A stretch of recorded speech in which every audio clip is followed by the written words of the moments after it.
बेडूक हा उभयचर प्राणी आहे। बेडूक आपली श्वसनक्रिया फुफ्फुसे व त्वचेमार्फत करतो। हा नैसर्गिक अन्न साखळीतील महत्त्वाचा घटक आहे। बेडूक हे शीतरक्ताचे प्राणी असल्याने त्यांच्या शरीराचे तापमान सभोवतालच्या तापमानानुसार बदलत असते। त्यामुळे ते एकदम थंड किंवा उष्ण तापमान सहन करू शकत नाही। प्रतिकूल वातावरणावर मात करण्यासाठी अतिशय थंड हवामानात बेडूक जमिनीत गाडून घेतात व दीर्घ निद्रा घेतात। त्याला त्याची शीतकाल समाधी म्हणतात। या कालावधीत ते फुफ्फुसाद्वारे श्वसन न करता त्वचेद्वारे श्वसन करतात आणि शरीरात साठवलेली ऊर्जा वापरतात।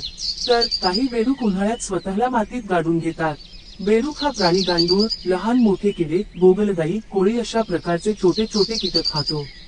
एकदा एखादा कीटक बेडकाच्या नजरेस पडला तर बेडूक आपली जीभ अतिशय वेगाने त्याच्याकडे फेकतो। त्याची जीभ गुळगुळीत असल्यामुळे त्याच्या स्रवणाऱ्या ग्रंथीला तो कीटक चिटकून येतो। कीटक जिभेला चिटकतो व लगेच बेडूक आपली जीभ हात ओढून घेतो। या क्रिया अतिशय वेगाने होतात। भक्ष्य तोंडात आल्यावर बेडूक ते न चावता गिळून टाकतो। बेडकाच्या तोंडात असलेल्या दातांचा उपयोग भक्ष्य चावण्यासाठी नसून तोंडात घेतलेले फक्त निसटून जाऊ नये त्याकरिता असतात। बेडूक तोंडाने पाणी पित नाही। तहान लागल्यावर ते पाण्यात उड्या मारतात व त्यांच्या त्वचेतून पाणी त्यांच्या पोटात शिरते। बेडकांचे श्वसन फुफ्फुसे आणि त्वचेद्वारे होते। बेडूक शीतरक्ताचे प्राणी असल्याने त्यांचे शरीराचे तापमान सभोवतालच्या तापमानानुसार बदलते। बेडकांची त्वचा गुळगुळीत आणि ओलसर असते।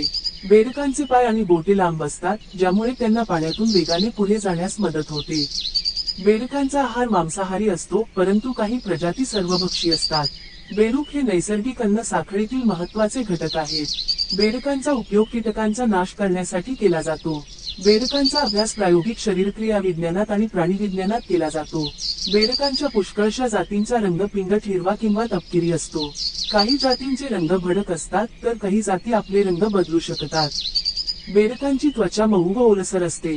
काही बेडकांच्या पाठीवरील त्वचेत विषारी ग्रंथी असतात। बेडकांचे पाय लांब असतात व त्यामुळे त्यांना पोहण्यास व लांब उड्या मारण्यास मदत होते। काही आफ्रिकन बेडून 2.4 मीटर लांब उडी मारू शकतात। काही बेडकांच्या पायात बोटांमध्ये कातडी असते, यामुळे त्यांना पोहणे सुलभ होते। जास्त वेळ जमिनीवर राहणारे बेडूक वरून बेकाप्रमाणे दिसतात। त्यांच्या बोटावर एक गाठ असते, तिच्यामुळे त्यांना जमीन खणणे सुलभ जाते। काहींच्या बोटांची टोके चकतीसारखी असतात, त्यांचा उपयोग झाडावर चढण्यासाठी होतो। पूर्ण वाढ झालेल्या बेडकाची लांबी काही जातींत 2.5 सेंटीमीटर पेक्षा कमी असते, तर काहींत 25 सेंटीमीटर पर्यंत असते। ला गोलियाथ हा पश्चिम आफ्रिकेतील बेडूक सर्वात मोठा गणला जातो। याची लांबी 25 सेंटीमीटर असते। सर्व बेडकांत मादी ही नरापेक्षा आकारमानाने मोठी असते। नराचे ध्वनिकोश विणीच्या हंगामात प्रसरण पावतात व तो मोठ्याने दरान वसे ओरडू लागतो। हे ओरडणे मादीला बोलाविण्याकरिता असते। मादीला ध्वनिकोश नसतो व ती आवाजही काढीत नाही। पाण्यातच नर मादीच्या पाठीवर चढून बसतो व पुढच्या पायांनी तिला घट्ट धरून ठेवतो। नराच्या पुढच्या पायाच्या अंगठ्याजवळील भाग जाड असतो। विणीच्या हंगामात हा प्रामुख्याने आढळतो। नर या अंगठ्याजवळील जाड भागाने मादीवरील आपली पकड घट्ट करतो।